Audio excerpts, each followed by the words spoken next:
Halo anak-anak, selamat datang di video ini. Pada video kali ini, kita akan membahas tentang benda tunggal dan campuran.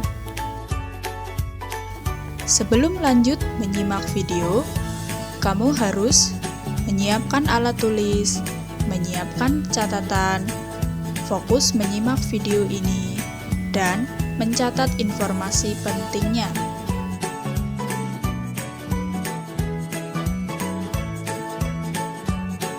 Sebelum menuju pembahasan, perhatikan tujuan pembelajaran berikut ini.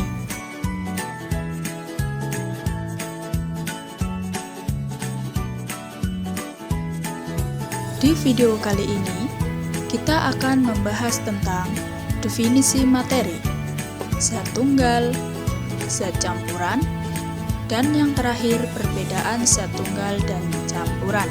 Sebelum kalian mempelajari tentang benda tunggal dan campuran, terlebih dahulu kalian harus memahami apa itu materi. Apa itu materi?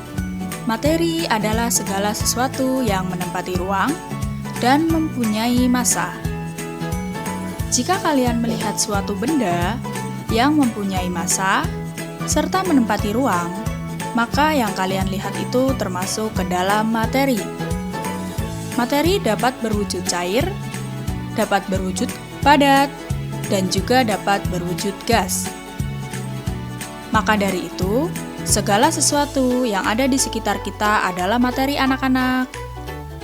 Contoh dari materi yaitu minyak, air, dan juga pasir. Kemudian bagaimana dengan udara yang kita hirup? Apakah termasuk ke dalam materi? Ya, betul anak-anak. Udara yang kita hirup termasuk ke dalam materi karena dapat menempati ruang dan juga mempunyai massa. Dalam materi terdapat zat-zat penyusun anak-anak. Berdasarkan komponen penyusunnya, materi dibedakan menjadi dua, yaitu zat tunggal dan zat campuran. Berikut penggolongan materi berdasarkan komponen penyusunnya. Materi dibedakan menjadi zat tunggal dan zat campuran. Untuk zat tunggal berupa unsur dan senyawa. Kemudian unsur dibedakan menjadi unsur logam dan unsur non-logam. Untuk campuran terdiri dari campuran homogen dan campuran heterogen. Zat tunggal. Zat tunggal adalah zat yang terdiri dari satu zat atau materi. Karena terdiri dari satu zat, maka zat tunggal disebut juga zat murni. Zat tunggal dapat berupa unsur dan senyawa. Apa itu unsur? Unsur adalah zat kimia yang tidak dapat dibagi lagi. Jenis unsur dibedakan menjadi dua, yaitu unsur logam dan unsur non-logam. Contoh dari unsur logam yaitu emas, perak, dan besi. Contoh untuk unsur non-logam yaitu oksigen, nitrogen, dan karbon. Kemudian, apa itu senyawa? Senyawa adalah zat tunggal yang terdiri dari beberapa unsur. Contoh dari senyawa yaitu minyak. Minyak terdiri dari 3 unsur yaitu unsur karbon, oksigen, dan hidrogen. Kemudian gula. Sama dengan minyak, gula juga mengandung 3 unsur, yaitu unsur karbon, hidrogen, dan oksigen. Dan yang terakhir, air. Air mengandung 2 unsur, yaitu unsur hidrogen dan unsur oksigen. Selanjutnya kita akan belajar tentang zat campuran. Zat campuran adalah zat yang terdiri dari beberapa zat atau materi. Berdasarkan sifatnya, zat campuran dibagi menjadi dua, yaitu zat campuran homogen dan zat campuran heterogen. Campuran homogen. Campuran homogen adalah campuran yang terdiri dari dua zat yang dapat menyatu secara merata.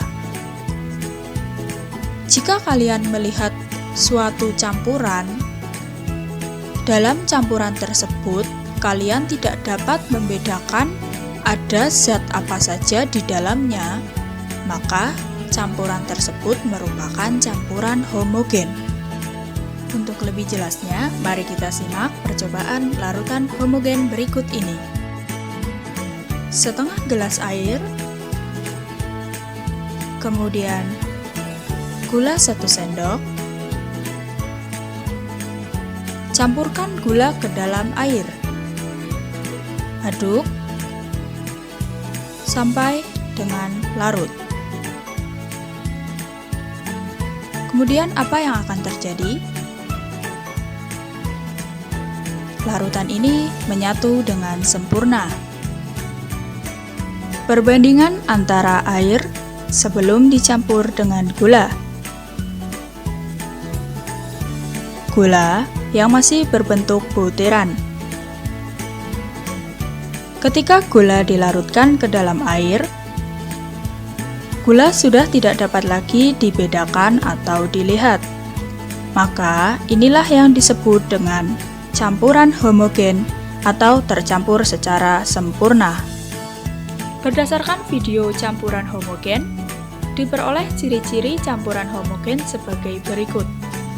Yang pertama, campuran homogen tidak dapat dibedakan partikel satu dengan yang lainnya. Yang kedua, warna dari campuran homogen sama rata. Yang ketiga, rasa dari campuran homogen itu sama. Yang keempat, perbandingan antar zat yang tercampur sama atau setara. Dan yang terakhir, campuran homogen sulit untuk dipisahkan. Selanjutnya yaitu campuran heterogen.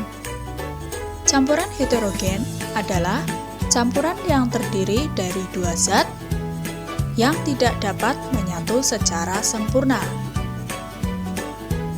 Artinya, kalian bisa melihat zat-zat apa saja yang ada di dalam campuran tersebut. Setelah kita mencoba campuran homogen, kita akan mencoba campuran heterogen. Ada air dan juga ada minyak. Kemudian, campurkan minyak ke dalam air.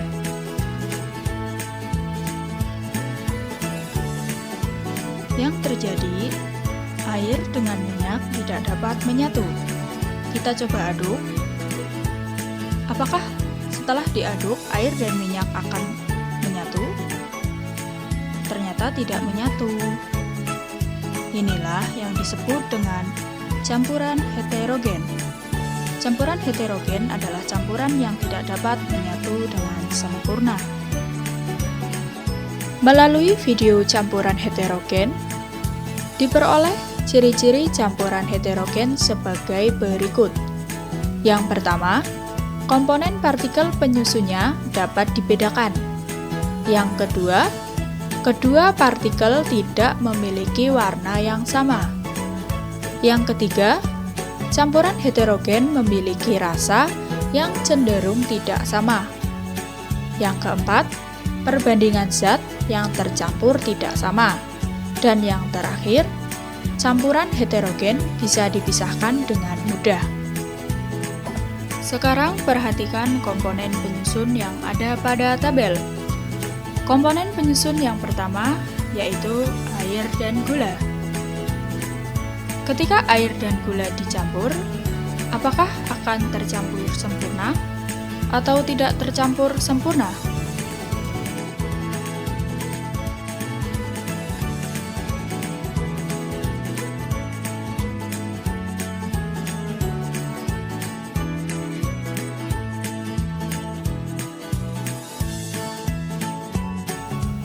Tentu saja, seperti yang ada pada video, air dan gula ketika dicampur akan tercampur secara sempurna. Ini berarti bahwa air dan gula bersifat homogen. Kemudian, komponen penyusun yang kedua yaitu air dan minyak.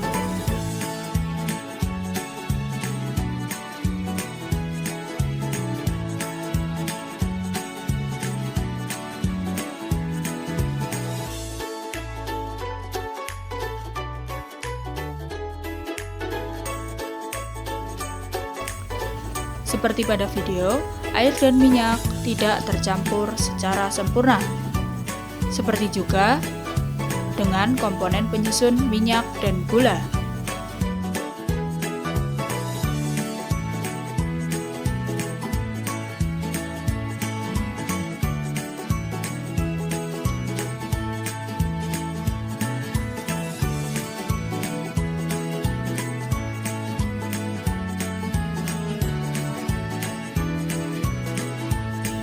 Air dan minyak ataupun minyak dan gula tidak tercampur sempurna, berarti ini bersifat heterogen.